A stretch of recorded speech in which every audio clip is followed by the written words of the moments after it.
One of the questions that we are faced with, especially in families that have a history of breast cancer, is the question, would taking tamoxifen, the anti-estrogen pill, for 5 years be beneficial? This is actually a rather complex question that depends on many factors.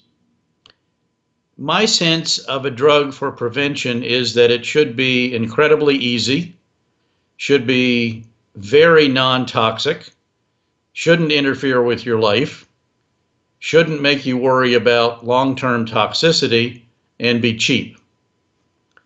Tamoxifen for prevention fits some of those, but unfortunately not all. There are several major studies that have been done over the past 10 or 15 years in trying to answer the question, how important or how beneficial is tamoxifen in preventing breast cancer? The P1 trial, which is a large trial done in this country, had the best data and in fact showed that the relative risk of recurrence in patients that took 5 years of tamoxifen was about 50%. While that sounds very good, that's the relative risk of recurrence, not the absolute risk of recurrence. The absolute numbers per 100 people are dependent on that patient's risk of breast cancer in the first place. The other issue that always comes up, especially with tamoxifen in the prevention setting, is the toxicity of tamoxifen. While one can argue that the toxicity of tamoxifen in patients who we're treating with established breast cancer is reasonable, one worries more when you're using it in the preventive setting in women, obviously, that don't have a history of breast cancer. Those two toxicities are cancers of the uterus and deep vein thrombosis and possible pulmonary embolus. Both of those toxicities are increased with age, and while quite rare, can occasionally be life-threatening.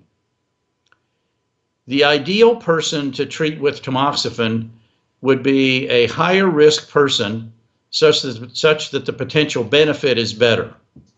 That ideal person would be a young person with a strong family history of breast cancer who doesn't have a uterus. Unfortunately, that's not the most common situation. The toxicity as one gets older with an intact uterus, pretty soon the toxicity may equal or exceed the benefit.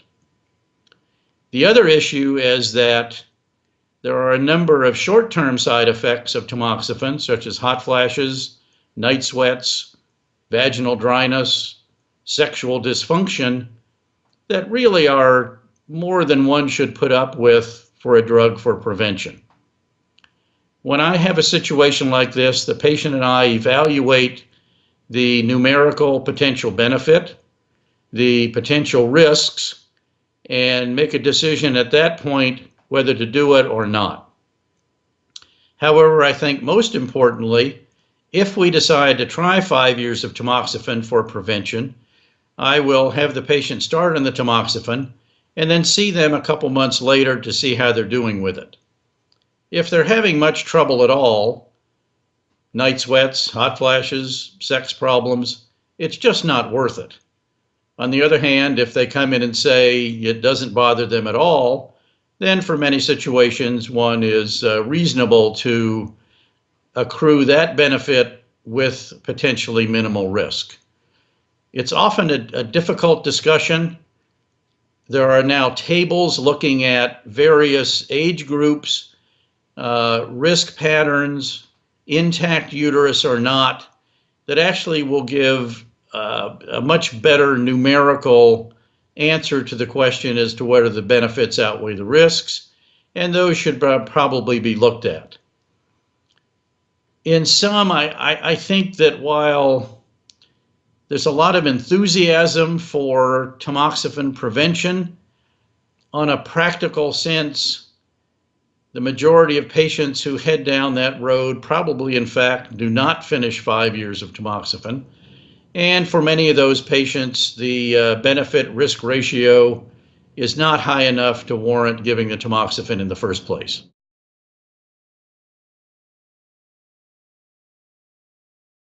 Hi, I'm Dr. Jay Harness, and I want to share with you important information that I believe that every newly diagnosed patient with breast cancer needs to know. I'm a breast cancer survivor. I am a breast cancer survivor. I am a breast cancer survivor. And I want every woman to know about personalized breast cancer treatment and the genomic test. A test that helps guide a woman and her doctor to the best treatment options for her.